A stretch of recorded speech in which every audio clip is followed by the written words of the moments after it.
okay, how do you bring this program to your schools?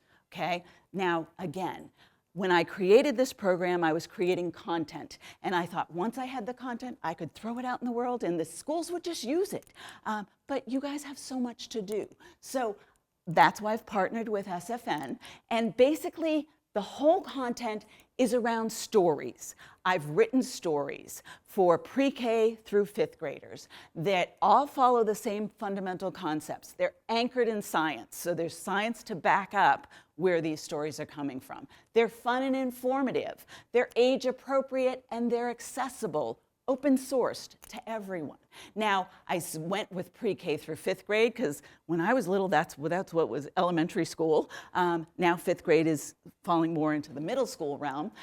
But I know that for pre-K through 5th graders, telling them stories is a good way to teach them information. So I have all of these stories. I've got 7 grade levels. I've got 6 stories per grade level. Brain facts, because you have to know something about your brain. Social, physical, emotional, cognitive health, and then we summarize it all into brain health. What we have is on the Hopkins website, we basically have all of the materials that you need in a downloadable format. You can, I show you the link later on, but you can go to makingneurosciencefun.com. It gets you directly to the Hopkins website. Everything you need to present this program to your school is there. Now, it's anchored in science. I was really adamant about doing this because basically, I don't want you to think I'm just making things up. There's science behind what I'm doing. There's actually 30 years of science and research that I've done myself that are behind this. So every story has a science behind the story. And basically it lists the 3 main points of the story, and it also tells you how that fits into what the students are supposed to be doing at that particular age. It describes the science and lists the references. So you don't have to take my word for it. You can go read about it. And these references are in reputable journals, journals that have been peer-reviewed. The experiments have been replicated and deemed that, yes, this is how the science is as we know it right now. Remember, we can learn something today that's going to change things, so we need to keep changing this. And then it also describes the correlation with some other metrics that schools use. The Next Generation Science Standards, the Counselors Association Development Guides, the Education Standards from National Health and CDC. We made it fun and informative. I've found that when you make anything fun, it's so much easier to learn. It's so much more fun to learn. So we have PowerPoints that we have. That this is a 3rd grade emotional health story. I want it now. Obviously, this is about regulating our emotions.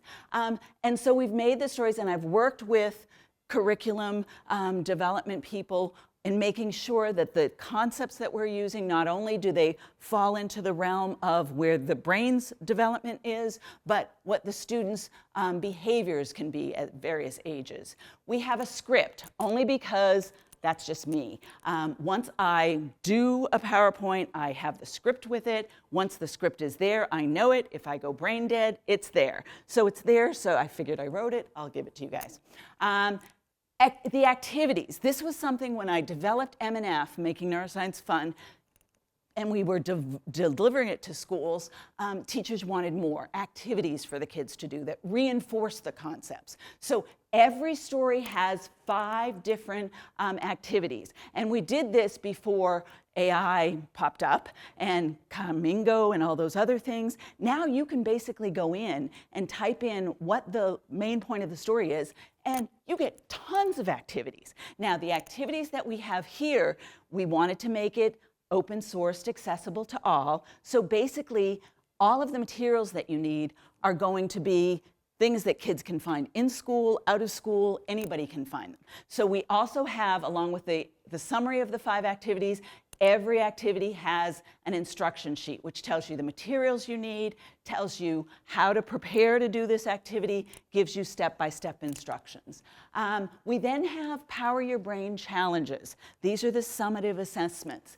And for each story, there are 10 questions, which basically see if the kids learn the concepts. And again, we use these in lots of different ways. Sometimes we put a little PowerPoint presentation with them so that students can answer them. Sometimes we do a hand-raising thing, but you know, kids love to do those kinds of things.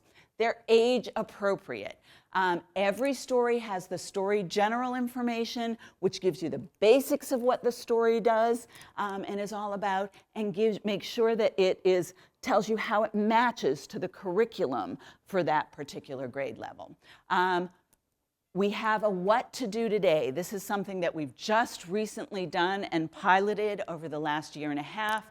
This is basically a lesson plan. So I call it my idiot proofing of the program. So it basically tells you, okay, for this presentation, if you're going to present it, this is what you need to do. This is what you need to have. Then it goes through and says, start the video. And it says, go to this part of the video and then stop the video. And it tells you how to engage with the students in an age-appropriate way. And these are totally modifiable. So it depends on how much time you have, depends on, you know, what your class is. And you know, sometimes your class is very good, you can engage them. Sometimes they're like hyper and all over the place. So it sort of gives you hints on how to deliver the program. Now, making it accessible to all. When I developed this program, and I developed this program with the Office of the President at Johns Hopkins, he basically funded the development. And now Hopkins is supporting it. So that's why all of the information is there on the website. The website, like I say, if you go to makingneurosciencefun.com, it will take you right to our website. All of the videos, you can access them through our website, but they're also housed on YouTube. So we make it accessible to all. Now, in terms of distribution, and this is the thing that keeps changing. So I originally wanted it to be students could do it by themselves, they could watch the videos, so self-administered. So students can go in, all they have to do is click on to what grade level they're in, and it'll show them the stories and they can start watching the stories. And they can watch the stories on their computers, tablets, phones. Also, we have it facilitator-led. Now again, originally I was doing it for teachers, but now what we're finding is that the best way to deliver this program for teachers is to partner either with a college or a university or a medical school or with volunteer organizations so that they can come in and they can deliver this program. A lot of teachers have used it in their classrooms.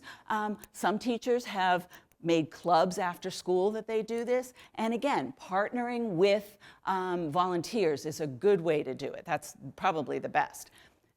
Parents or caregivers, they can do it. School counselors, camp counselors. And again, medical professionals, undergrads, they love to get out there in the school systems. And so we've had, as I said, I've piloted with undergrads.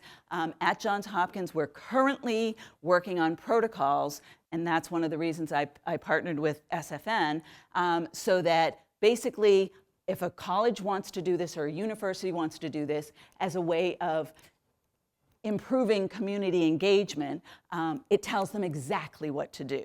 Step 1, do this. Step 2, do that. And again, I've piloted this for the past year and a half. We know what works, we know what doesn't work. So basically, that's the program. And again, I know I talk fast. I know there was a lot of information. But all of this will be in little blurbs on the Society for Neuroscience BrainFacts website. And if you have any questions, any comments, anything, you can reach me, lgorman1@jhu.edu.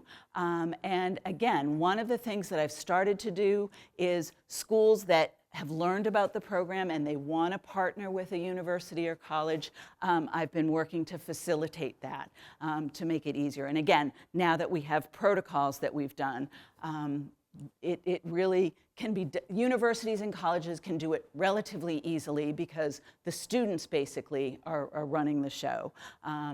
And we find that that works really, really well. Plus, you know, I'm finding myself, I have lots of friends now who are retired, who are, you know, they're either medical professionals or they're former teachers, former librarians, and they just love to be able to partner with schools to do these kinds of things. So yes, so want to thank SFN because as I said, once I developed this program, I got a little bit depressed because it wasn't getting out there. I'm like, this is all good content. Why don't people want to do it? Well, then I realized you guys are busy and you guys have lots of other stuff to do. So how can we get it and make it more accessible? Because I really, as I said before, this is a labor of love. I really truly believe that if we can teach our kids early about their social, physical, emotional, and cognitive health, that it will help them to lead spectacular lives.